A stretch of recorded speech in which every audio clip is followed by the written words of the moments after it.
Hello hello hello. तो कैसे हैं आप लोग? आ गए हम थर्मोडायनेमिक्स के लेक्चर नंबर 4 में। हम इसमें स्टार्टिंग में आज सर ने बहुत सारी थ्योरी पढ़ाई थी और कुछ देर बिना माइक के भी पढ़ाया था।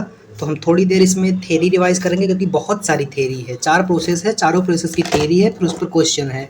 मैं ट्राई करूँगा 10 मिनट में सारी थ्योरी सारे फॉर्मूले सारे ग्राफ हर चीज़ में कवर कर लूँ, मैं ट्राई करूँगा। तो चलो स्टार्ट करते हैं हम। 4 प्रोसेस है। कौन कौन सी 4 प्रोसेस है? 1 2 3 4 प्रोसेस है। चारों प्रोसेस का नाम क्या है? पहली वाली प्रोसेस का नाम था आइसोथर्मल। अब आप इसको टी से याद रखिएगा इसमें, क्योंकि टेम्परेचर कांस्टेंट रहता है। मैं जिस वर्ड को जिससे याद करने के लिए बोलूँगा आप उसको याद कर लीजिएगा। क्यों? क्योंकि मैं आगे ग्राफ में एक बहुत अच्छी ट्रिक बताऊंगा। देखो दिक्कत यही होती है ना, एक टीचर बच्चे की तरह नहीं सोच पाता लेकिन एक बच्चा सोच लेता है। यही फर्क होता है टीचर में और बच्चे में। क्यों पता है? क्योंकि बच्चा तरीका निकाल लेता है याद करने का। अब एक हो गया आइसोथर्मल। दूसरा क्या था? दूसरा था प्रोसेस आइसोकोरिक प्रोसेस। आइसोक्रोरिक में क्या कांस्टेंट रहता है? वॉल्यूम कांस्टेंट रहता है। अब देखो वी कुछ सी जैसा नहीं दिखता है। वी, ये इसका ट्रिक है, वी सी जैसा दिखता है। आइसोथर्मल है, थर्मल आइसोथर्मल मतलब टी है। अब तीसरी चीज आइसोकोरिक, आइसोकोरिक नहीं आइसोबारिक। अब आइसोबारिक प्रोसेस में क्या कांस्टेंट होगा? प्रेशर। अब देखो बी को उल्टा कर देंगे तो पी की तरह दिखेगा। सब चीज़ों का ट्रिक था लेकिन एडियाबैटिक में नहीं है। तो हम करेंगे अब एडियाबैटिक। अब एडियाबैटिक में आप याद रख लीजिएगा क्यू कांस्टेंट रहता है। क्यू क्या? क्यू कांस्टेंट मतलब change in internal energy, change in heat zero रहेगी। तो एडियाबैटिक के लिए क्यू याद रखिएगा। आइसोबेरिक में प्रेशर कांस्टेंट रहता है लेकिन आप इसके लिए वर्ड जो है वो बी याद रखिएगा। और इसके लिए आइसोकोरिक के लिए वर्ड सी याद रखिएगा।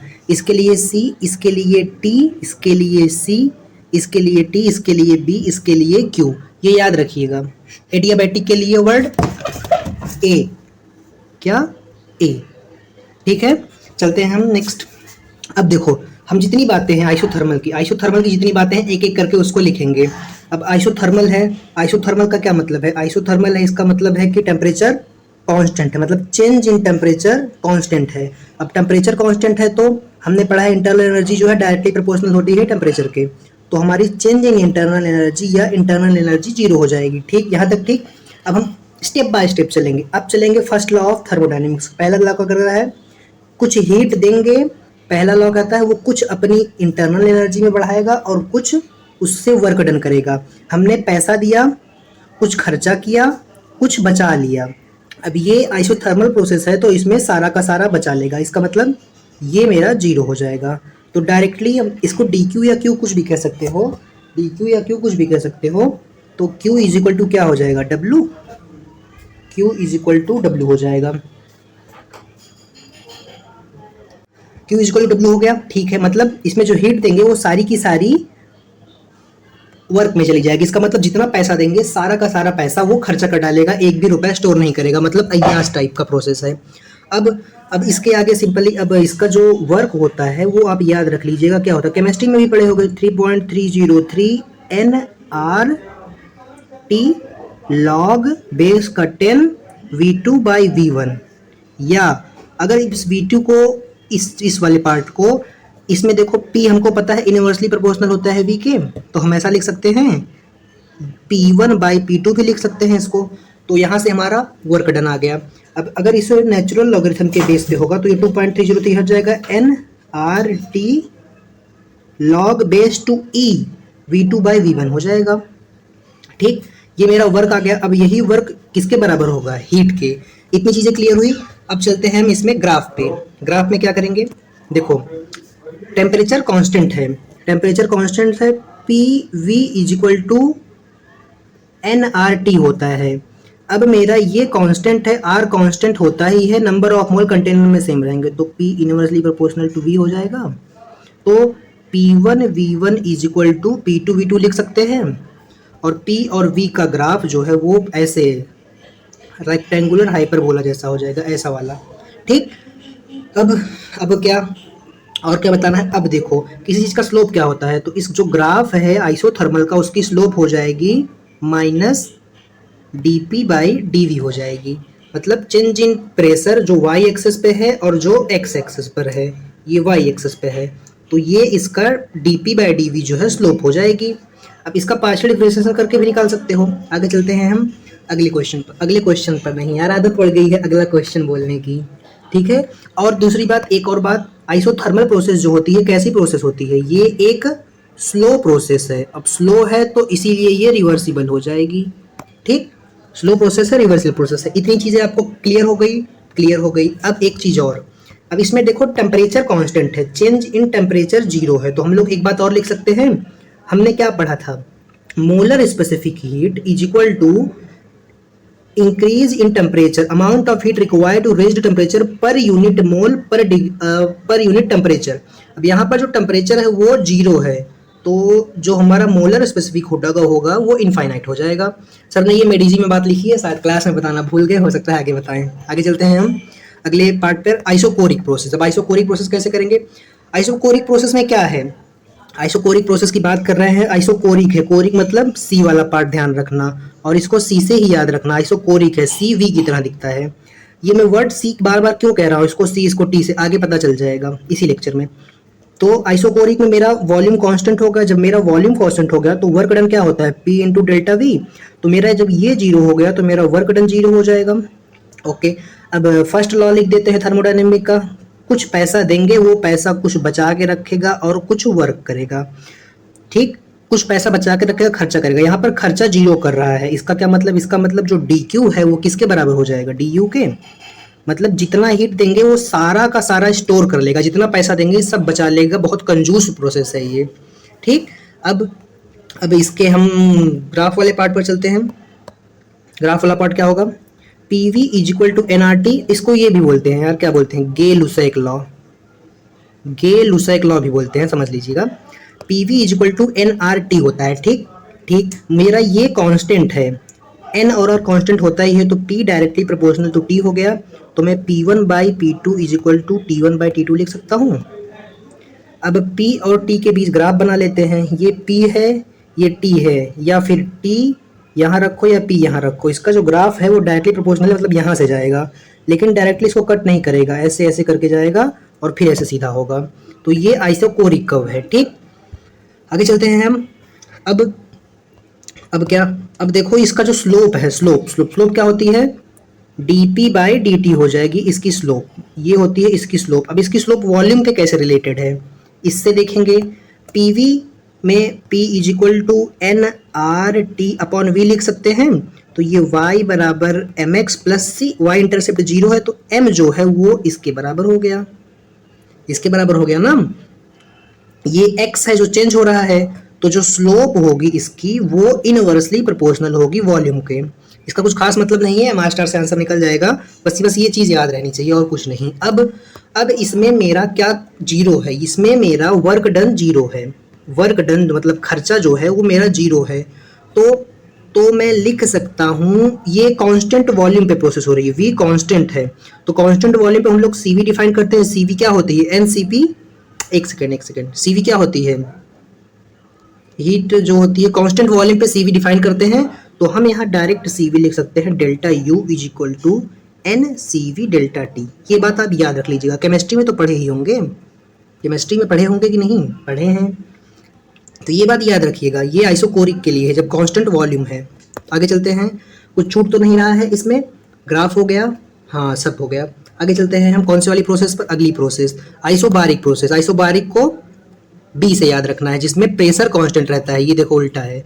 अब इसको दूसरा नाम क्या है, इसका दूसरा नाम है Charles law, Charles law. Isobaric है, प्रेशर कांस्टेंट है, जब प्रेशर किसी चीज का कांस्टेंट होगा तो वर्क डन जीरो नहीं होगा, क्योंकि P is equal to delta V, मतलब डेल्टा P जीरो नहीं है, प्रेशर चेंज नहीं हो रहा है, मतलब प्रेशर में चेंज कांस्टेंट है, ठीक। तो इसका फर्स्ट लॉ क्या हो जाएगा, इसका फर्स्ट लॉ हो जाएगा, जितना हीट देंगे वो कुछ बचा लेगा, कुछ बचा लेगा और कुछ काम भी करेगा, दोनों करेगा। कितना काम करेगा और कितना बचाएगा, इसके लिए एक बेस्ट मास्टर है, ये इसको दिए, ये इसका एक पार्ट से ये करेगा एक पार्ट से ये, तो फ्रैक्शन ऑफ हीट गिवन, ऐसा क्वेश्चन नीट में भी आया है कि कितना हीट, ये PYQ है ये जब मैं लिखने जा रहा हूँ, तो कितना ये बचा के रखेगा उसका फ्रैक्शन और कितना ये खर्चा करेगा। इसका मतलब तो समझ रहे हो ना, खर्चा और बचाना, बचाना मतलब स्टोर इंटरनल एनर्जी के फॉर्म में, खर्चा मतलब वर्क डन। अब देखो ये कितना प्यारा लग रहा है ना, कितना सीधा साधा है, ये सीधा है, सीधा है, ये टेढ़ा है। डब्लू टेढ़ा ही है ना, देखो डब्लू थोड़ा अजीब लग रहा है, ये देखो सिर्फ अकेला है, सिंपल है। तो सिंपल से मैं सिर्फ ये याद रखूंगा कि ये 1/गामा होता है, ये 1 माइनस 1/गामा। हमेशा मुझे खुद कंफ्यूज हो जाती है कि यू इंटरनल एनर्जी मतलब यू 1/गामा होगी या डब्लू। तो मैंने ऐसे याद रखा है, ये बेचारा कितना सीधा है, देखो ऐसे खड़ा है यू बना के। तो इसीलिए इसको 1/गामा से याद करो, और डी डब्ल्यू ये देखो साला कितना टेढ़ा मेढ़ा है, गंदा है। तो इसमें गंदा वाला फार्मूला, गंदा वाला का क्या मतलब है, इसमें थोड़ा ज़्यादा दिमाग लगाना पड़ेगा। तो मेरा ये आ गया। अब आगे चलते हैं हम P V is equal to N R T पर। P V is equal to N R T में इस बार क्या कांस्टेंट है, चार्ल्स लॉ है। चार्ल्स लॉ में प्रेशर कांस्टेंट है, मतलब ये कांस्टेंट है, ये हमारा कांस्टेंट होता ही है। तो V directly proportional to T हो गया। तो V1 divided by V2 is equal to T1 divided by T2 लिख सकते हैं भाई, इतनी केमिस्ट्री तो पढ़े ही होंगे। अब मेरा जब ये पूरा हो गया तो graph V directly proportional to T, मतलब मैं इस पे V रखूंगा, इस पे T रखूंगा, तो ये ओरिजिन से पास करेगा ऐसे। ठीक ठीक। अब इसमें जो स्लोप होगी, जैसे मैंने पिछले में बताया, ये इनवर्सली प्रोपोर्शनल होगी प्रेशर के, सिंपल है। अब और क्या, और स्लोप है इसमें इनवर्सली प्रोपोर्शनल। अब इसकी स्लोप क्या हो जाएगी, इसकी जो स्लोप होगी वो हो जाएगी dv बाई dt, सिंपल। इतनी चीज़ें ही इसमें जाननी थी। और एक छोटी सी चीज़, ये कांस्टेंट क्या है वॉल्यूम। तो constant volume sorry constant pressure है। कांस्टेंट प्रेशर पर हम Cp को डिफाइन करते हैं, तो यहाँ पर जो हीट होगी वो हो जाएगी NCP डेल्टा टी। आप ये बात याद रख लीजिएगा, कैसे भी करके, जो भी आपको सोचना हो, कैसे भी रट के सोच के बस याद रख लीजिएगा। ये सर ने बताया नहीं है, ये मैंने केमिस्ट्री से यहाँ पर किया है। केमिस्ट्री में ऐसा होता है तो फिजिक्स में भी ऑब्वियसली हो रहा होगा, या हो सकता है ना हो रहा होगा। May be I am correct, but मेरे ख्याल से तो सही है। अब आगे चलेंगे एडियाबैटिक प्रोसेस पर। अब एडियाबैटिक प्रोसेस में क्या होगा, एडियाबैटिक प्रोसेस में हमारी जो चेंज इन हीट है, चेंज इन हीट का क्या मतलब है, डेल्टा क्यू या क्यू जीरो होगी, मतलब हीट एक्सचेंज या हीट जो होगी जीरो होगी। तो थर्मोडायनेमिक्स का पहला लॉ क्या हो जाएगा, अगर हीट जीरो है तो D Q is equal to D W plus D U. अब ये खुद कुछ पैसा इसको दे ही नहीं रहे हैं और बोल रहे हैं खर्चा करो। तो ये वो वाला प्रोसेस हो गया जिसमें सर रामलाल को पकड़ के बोले थे नहीं खर्चा कर तू, बोलेगा अब सर आपने तो पैसा दिया ही नहीं, कहाँ से खर्चा करो, बोलते नहीं खर्चा कर मतलब कर। हाँ, खाना खाने के लिए बुला रहे थे, काफ़ी लेट हो गया है ना। देखो D W minus D V, ये बात याद रखना, इसको इस साइड लेके जाएंगे तो ये हो जाएगा। अब मेरी बात ध्यान से कान खोल कर सुनो। अब अगर वर्क डन, मैंने पिछले लेक्चर में बताया, अगर एक्सपांसन होगा या कंप्रेशन होगा, अगर एक्सपांसन होगा तो मेरा वर्क क्या होगा, पॉजिटिव, और अगर मेरा वर्क पॉजिटिव है तो इंटरनल एनर्जी जो है वो क्या होगी, निगेटिव। निगेटिव का क्या मतलब है, इंटरनल एनर्जी कम हो रही है। इंटरनल एनर्जी कम हो रही का क्या मतलब है, टेम्परेचर कम हो रहा है। टेम्परेचर कम होगा तो ठंडा फील होगा। एग्जाम्पल, टायर का बस्ट होना। जब टायर बस्ट होता है तो एक्सपांसन होती है, तो इंटरनल एनर्जी डिक्रीज होती है, जिसकी वजह से वहाँ पर ठंडा लगता है। ये हो गया। अब कंप्रेशन में इसका उल्टा हो जाएगा, वर्क डन निगेटिव हो जाएगी, तो इंटरनल एनर्जी जो है वो पॉजिटिव मतलब इंक्रीज होगी। इंटरनल एनर्जी इंक्रीज होगी तो टेम्परेचर इंक्रीज होगा, टेम्परेचर इंक्रीज होगा तो हमको गर्म लगेगा। क्या गर्म लगेगा, जब पंप से हवा भरते हैं तो पंप से हवा भरने वाला एग्जांपल सर ने कराया था। अब दूसरी चीज क्या, इसका जो वर्क है, वर्क कहाँ थे हम, इसका जो वर्क होगा, वर्क वो किसके बराबर होगा, इंटरनल एनर्जी के माइनस साइन के। और इंटरनल एनर्जी को हम लोग दूसरे एक फॉर्मूले में लिख सकते हैं क्या, ये बताया था पिछले वाले में। इसमें ये देखो internal energy NCV delta T, तो यहाँ पर भी ये अप्लाई होगा हमारे सर जी के अकॉर्डिंग, और ये हो जाएगा NCV डेल्टा टी। तो ये एक दूसरा वर्क का फॉर्मूला हो गया। और तीसरा आप देखो, हमको पता है कि नहीं पता है, CV का दो फार्मूला, कौन सा, FR/2 एक बताया था, दूसरा बताया था R अपॉन क्या, 1 माइनस गामा या गामा माइनस 1। ध्यान रखिएगा हमेशा, गामा माइनस 1 है इसमें, गामा माइनस 1 है। अब हम इस CV की जगह पर इसको पुट कर देंगे, ये R गामा माइनस 1, तो हमारा आंसर माइनस अंदर जाएगा, तो ये N R delta T divided by, जब माइनस अंदर जाएगा तो इसको उल्टा कर देगा, 1 माइनस गामा हो जाएगा। आप इसको याद रखिएगा, नीट में क्वेश्चन आया है। हाँ, नीट में क्वेश्चन आया है इस पे। एडियाबैटिक प्रोसेस का एक वर्क ये होता है, एक वर्क ये होता है। अब तीसरा वर्क, तीन वर्क के फॉर्मूले हैं। अब एनआरटी को PV is equal to NRT हम लोग लिखते हैं, PV is equal to NRT. तो ये एनआरटी ही है ना, तो यहाँ पर हम लोग change in pressure into change in volume लिख सकते हैं। ठीक है, अब यहाँ पे बात खत्म नहीं होती, अब चलेंगे हम ग्राफ पर। इसके तीन चीज़ें हैं, इसमें तीन चीज़ें हैं, ध्यान रखिएगा। ये किसी उससे नहीं आता, पीवी का पावर गामा कांस्टेंट होता है। तीन फॉर्मूले बताऊंगा, तीनों पे पीआईक्यू। एक पीवी होता है, एक टीवी होता है। टीवी में सिर्फ गामा होगा और -1 इज इक्वल टू कांस्टेंट हो जाएगा। और एक टीपी होता है, टीपी क्या होगा, इसका उल्टा हो जाएगा, जो बीच में है इसका उल्टा 1। मुझे खुद इसको याद करने में प्रॉब्लम होती है, लेकिन मैंने रट डाला है। ये होगा कांस्टेंट। ठीक, अब इस पर भी क्वेश्चन आया है नीट में, इस पर भी आया है, इस पर भी, तीनों पे पीवाईक्यू आ चुका है। हाँ, तीनों पे पीवाईक्यू आ चुका है। अब इसको एक और फॉर्मेट है इसका, जो हमारे ज़्यादातर काम में आता है। जब इसको नीचे है तो इसको इस साइड लेके जा सकते हैं, तो हम ये हो जाएगा टी गामा, ये हो जाएगा P 1 minus gamma is equal to constant. आप इसका दोनों फॉर्मेट याद रखिएगा और इसको मस्ट है लर्न करना, आप लर्न कर लीजिएगा, क्योंकि ये बहुत ज़रूरी है। क्या है, P V gamma, T V is to gamma -1, T P 1 minus gamma upon gamma. ठीक है, अब आगे चलते हैं, और ये जब इसको यहाँ पर लेके चले जाइएगा बस। अब हम आगे चलते हैं, और क्या, अब हम ग्राफ की बात करेंगे। सिंपली ग्राफ कर लेते हैं, 10 मिनट 5 मिनट और लगेगा। उसके बाद क्वेश्चन देखो मक्खन की तरह होंगे, क्वेश्चन में टाइम नहीं जाएगा। आज थ्योरी बहुत ज़्यादा थी ना, तो थ्योरी याद नहीं रहती है। तो ग्राफ पे चलते हैं। इसका ग्राफ भी कुछ इसी तरह होगा। इन्वर्सली प्रोपोर्शनल है, पी इन्वर्सली प्रोपोर्शनल है वॉल्यूम के, गामा है बस। तो ये एग्जैक्टली नहीं होगा, लेकिन कुछ इस तरह से होगा। अब इस तरह से तीन टाइप का होगा। गामा मोनोटॉमिक होता है, डायटॉमिक, ट्राइटॉमिक। तो अगर ये ऐसे ऐसे है तो ये मोनोटॉमिक का गामा होगा, ये डाई का, ये ट्राई का। ठीक है, अब ध्यान से देखना, इसका स्लोप क्या होगा, स्लोप ऑफ एडियाबैटिक क्या होती है। सिंपली जब हम इसको पार्शियल डिफरेंशिएशन करेंगे तो ये आ जाएगी गामा, बाहर आ जाएगा, कांस्टेंट है, dp बाई dv। ठीक, यहाँ तक समझ में आया। अब ध्यान से देखना मेरी बात, ये वाला ग्राफ कहीं देखा लग रहा है, ये किसका स्लोप है, ये किसका स्लोप है, ये है आइसोथर्मल का स्लोप। किसका स्लोप है, आइसोथर्मल का। तो हम लोग क्या लिख सकते हैं, ये पूरा एडियाबैटिक का स्लोप था, तो हम लोग लिख सकते हैं क्या, slope of adiabatic process is equal to क्या लिख सकते हैं। अब इसकी जगह मैं आइसोथर्मल वर्ड लगा सकता हूँ, गामा टाइम्स आइसोथर्मल का स्लोप। ठीक, ये हम लिख सकते हैं। हाँ, क्यों नहीं लिख सकते, इसकी जगह आइसोथर्मल ले लिया, ये स्लोप ऑफ एडियाबैटिक है, ये स्लोप ऑफ आइसोथर्मल है। स्लोप ऑफ आइसोथर्मल में अगर हम गामा का मल्टीप्लाई कर देंगे तो हमें एडियाबैटिक की स्लोप मिल जाएगी। सारी चीज़ें लगभग कवर हो गई है, बस एक चीज़ और, सिर्फ एक चीज़ बची है। ये है मेरा पीवी का ग्राफ, ये है मेरा पीवी का ग्राफ। ठीक, अब मैंने वो आपको वर्ड क्यों याद दिया, मान लो एक्सपांसन हो रहा है, एक्सपांसन होगा तो यहाँ से एक यहाँ आएगा, एक यहाँ आएगा, एक यहाँ आएगा, एक यहाँ आएगा।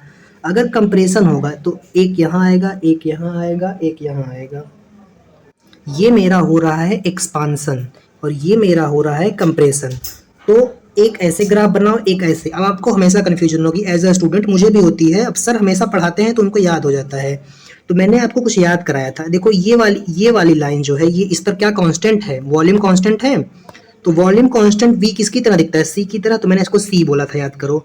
ये होती है एडियाबैटिक की ग्राफ, ये होती है आइसोथर्मल की ग्राफ। तो इसको t से याद कराया था, और जो प्रेशर कांस्टेंट था तो उसको मैंने बोला था p से नहीं, b से ही याद करो, b से।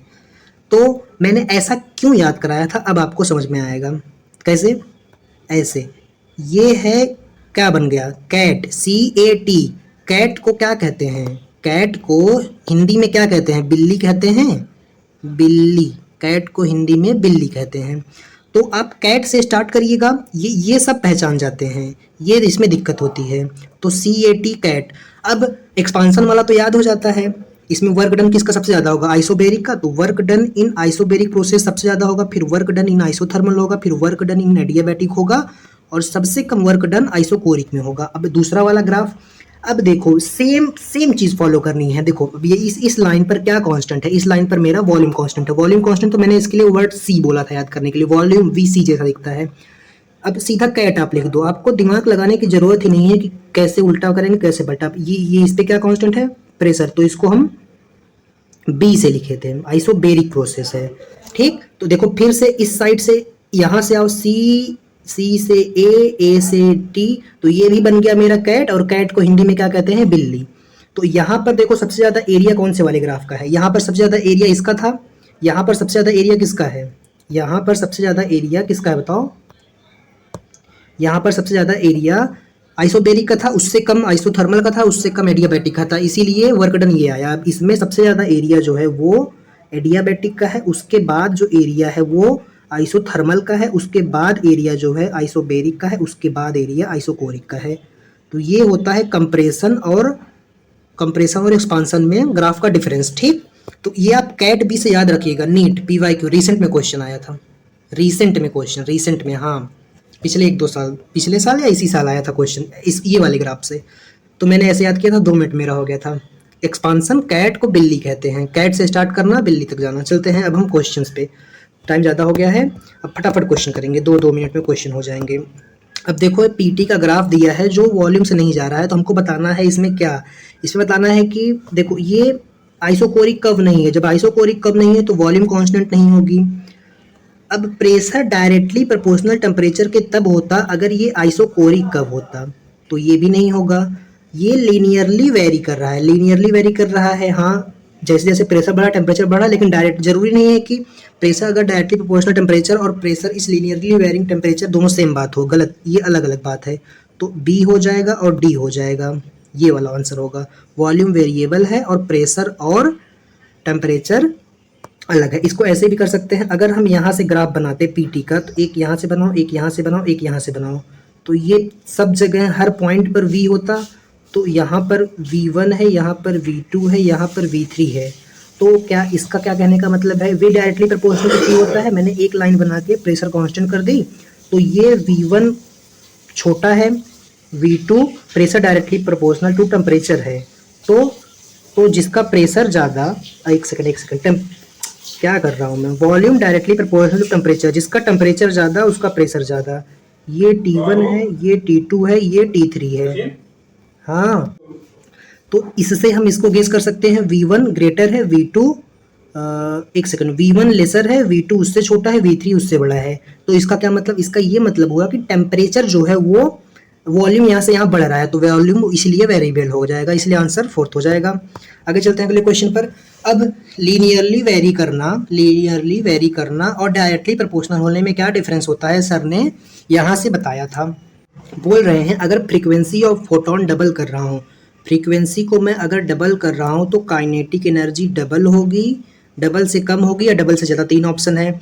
अब जो एनर्जी होती है फोटोन की वो होती है work function plus kinetic energy. Question में बोल क्या रहे हैं, क्वेश्चन में ये बोल रहे हैं कि अगर मैं फोटोन फ्रीक्वेंसी का मतलब एनर्जी का मतलब काइनेटिक एनर्जी, तो इसको काइनेटिक एनर्जी को इधर लेके गया तो is equal to energy minus photon हो गया। ठीक, अब काइनेटिक एनर्जी को, अरे यार सीधा देखो, अगर मैं बोल रहा है कि काइनेटिक एनर्जी डबल, इसको अगर मैं डबल करूँगा, अगर फ्रीक्वेंसी डबल करूँगा, फ्रीक्वेंसी ये है h न्यू फ्रीक्वेंसी, अगर मैं इसको डबल करूँगा तो ये भी डबल होगा, डायरेक्टली प्रोपोर्शनल है। अगर ये नहीं होता तो ये इसमें एक्स्ट्रा आ गया, तो ये डबल का एक्स्ट्रा आया है तो कुछ और जुड़ेगा, तो मोर देन डबल इसका आंसर इसीलिए आएगा। डबल होगा लेकिन डबल से भी ज़्यादा हो जाएगा इसकी वजह से। तो फ्रीक्वेंसी को, फोटोन को डबल करने का मतलब है हम उसकी एनर्जी डबल कर रहे हैं। फ्रीक्वेंसी जो है वो सिनोनिम्स है किसकी एनर्जी की। ये आप जब पढ़ेंगे तब समझ में आएगा आपको, कौन सा chapter, dual nature and radiation. तो काइनेटिक एनर्जी इस तरह डबल से ज़्यादा होगी या डबल से कम होगी, डबल ज़्यादा होगी। चलते हैं अगले क्वेश्चन पर। अगला क्वेश्चन क्या है, देखो सिंपली पीटी का ग्राफ दे दिया, मैंने बताया था ऐसे 3 लाइन बना लो, 3 लाइन बना लिया। अब मैंने क्या किया, प्रेशर को कांस्टेंट कर दिया। अब ये V1 कर दिया, ये V2 कर दिया, ये V3 कर दिया, ये 3 लाइन यहाँ गिरा ली। तो V directly proportional to T होता है, तो जिसका टेम्परेचर ज़्यादा उसका वॉल्यूम ज़्यादा। टेम्परेचर किसका ज़्यादा है, जिसका टेम्परेचर ज़्यादा उसका वॉल्यूम ज़्यादा, तो टेम्परेचर T3 का ज़्यादा है, तो V3 greater than V2 greater than V1 हो जाएगा मेरा यहाँ पे इसका आंसर। तो इसका मतलब वॉल्यूम कंटिन्यूसली इंक्रीज हो रहा है। आगे चलते हैं नेक्स्ट क्वेश्चन पर। अब हमको इसमें बताना है P1 P2। देखो ये पता है, इस टाइप का क्वेश्चन पिछले 2 साल में या 3 साल में 2 बार आया है। मैंने तीनों बार पेपर दिया, तीनों बार में 2 बार क्वेश्चन आया है। वैसे अमित सर ने इसका तरीका बताया था, हमारे सर ने भी बाद में बताया, पहले नहीं बताते थे हमारे सर, अब बताने लगे। तो अब मुझे टीवी का ग्राफ दिया है, मुझे प्रेशर का रिलेशन बताना है। तो मैं किसको कांस्टेंट, देखो इनवर्सली वाले रिलेशन को कांस्टेंट मत किया करो, कंफ्यूजन हो जाती है। डायरेक्टली प्रोपोर्शनल वाले को किया करो, फायदे में रहोगे। अब ये टी है, वी है, तो मैं v जो है वो डायरेक्टली प्रोपोर्शनल होता है, इनवर्सली प्रोपोर्शनल होता है p को, तो मैं इसको कांस्टेंट नहीं करूंगा, नहीं इसको कांस्टेंट कर दूंगा चेक करने के लिए। इसमें देखूंगा, ये हो गया वॉल्यूम कांस्टेंट, तो ये मेरा टेम्परेचर हो गया। मैंने मान लिया ये टेम्परेचर P3 है, ये टेम्परेचर T3 है, ये T1 है, ये T2 है। तो T1 सबसे ज़्यादा है, तो जिसका टेम्परेचर ज़्यादा, P directly proportional to T होता है, जिसका टेम्परेचर ज़्यादा उसका प्रेशर ज़्यादा। तो टेम्परेचर इसका ज़्यादा है, तो P1 greater than P2 greater than P3 आ जाएगा इसका आंसर।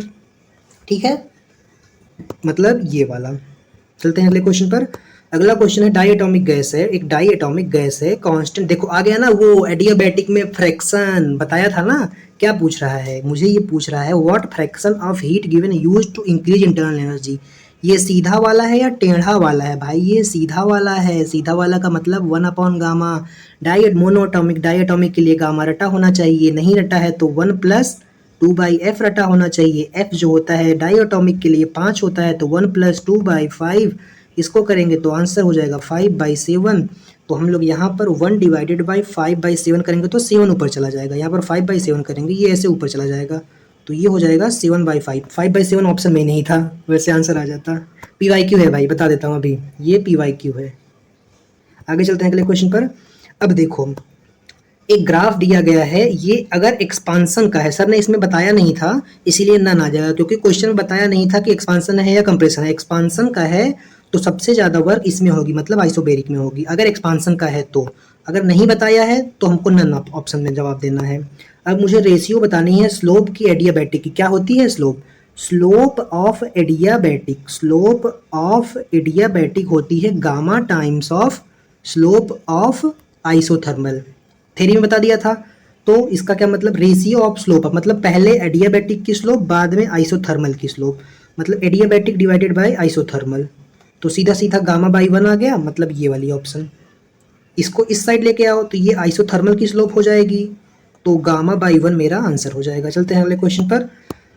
ये देखो आ गया फॉर्मूले पे क्वेश्चन सिंपली। कौन से वाले? W इज इक्वल टू कौन सा वाला, कौन सा प्रोसेस है? आइसोथर्मल है, आइसोथर्मल रिवर्सिबल एक्सपांसन, एक्सपांसन है तो positive work 2.303 nRT log base का 10 V2/V1, तो 2.303 मल्टीप्लाई बाई नंबर ऑफ मोल 96 ग्राम है। 96 ग्राम का क्या मतलब है? मास अपॉन मोलर मास कितना होती है ऑक्सीजन की? 32 तिहाई 96, 3 आ गया। नंबर ऑफ मोल 3, आर एट इज दिया है 27 डिग्री टेम्परेचर है, मतलब 300 लॉग V2 कितनी है? V2 मेरी 140 लीटर है। V1 कितनी है? 70 है, 70 से 40 कटेगा 2 आ जाएगा, तो 3 तिक्का 9, ये 300 है टेम्परेचर, तो 900 R multiply by 2.303 multiply by 900 R into log base 10 into 2, ये मेरा आंसर आ जाएगा ये वाला। अब अगर नहीं, ठीक है सही है। चलो आगे चलते हैं। अब इस क्वेश्चन में मुझे बताया नहीं इंक्रीजिंग वर्क के मतलब बताना है इनिशियल और फाइनल, इसमें बताया नहीं एक्सपांसन है या कंप्रेशन है, इसीलिए ऑप्शन ये मार्क कर दिया। अगर एक्सपांसन होता तो हमारा आंसर आइसोबेरिक का मैक्सिमम हो जाता, मतलब ये वाला। ठीक है, आगे चलते हैं अगले क्वेश्चन पर। ये वाला क्वेश्चन देखो, ये वाला अच्छा क्वेश्चन है। आइसोकोरिक प्रोसेस है, आइसोकोरिक प्रोसेस में आइसोकोरिक मतलब आइसोकोरिक CV की तरह दिखता है, ΔV0 तो वर्क जो है वो 0 हो जाएगा, तो इसका ये मैच हो गया। अब एडियाबैटिक एक्सपांसन में मैंने क्या बताया था, एडियाबैटिक एक्सपांसन हो रहा है तो वर्क डन जो है वो पॉजिटिव होगा। एक्सपांसन है, मैंने थ्योरी में बताया था, ये मैं बोलना नहीं बताया था, इसीलिए मैंने पूरा रिवाइज करवा दिया, क्योंकि सर ने लगभग 2.5 घंटे के आसपास आज थ्योरी बताई थी। तो वर्क डन पॉजिटिव होगा, और अगर वर्क डन पॉजिटिव है तो एडियाबैटिक प्रोसेस में जो Q होता है 0 हो जाता है, तो ये हो जाता है W is equal to minus U। तो वर्क डन पॉजिटिव है तो इंटरनल एनर्जी निगेटिव होगा, मतलब इंटरनल एनर्जी डिक्रीज होगी। इंटरनल एनर्जी डिक्रीज होने का मतलब है इंटरनल एनर्जी निगेटिव है। तो एडियाबैटिक एक्सपांसन में देखो कहाँ इंटरनल डिक्रीज होगी, D होगा। मतलब चौथे का पहला मतलब ये, चौथे का पहला और किसी में है भी नहीं, चौथे का पहला, पहले का चौथा ये वाला। आगे चलते हैं अगले क्वेश्चन पर। Identify the wrong statement. Isothermal process के लिए ये सही है, आइसोकोरिक प्रोसेस के लिए डेल्टा वी जीरो होता है, ये गलत है, आइसोकोरिक है, कोरिक वी की तरह दिखता है, तो एडियाबैटिक प्रोसेस के लिए ये सही है, साइक्लिक प्रोसेस के लिए चेंज इन टेम्परेचर जीरो होता है ना भाई, वर्क डन थोड़ी जीरो होता है, ये गलत है। अगला क्वेश्चन, ये क्वेश्चन देखो हम गामा मिक्स पे कर चुके हैं, इसका आंसर 1.5 आया था, आप कर लीजिएगा, हम प्रीवियस लेक्चर में ही कर चुके हैं। मिलते हैं अगले लेक्चर में, तब तक के लिए ओके बाय।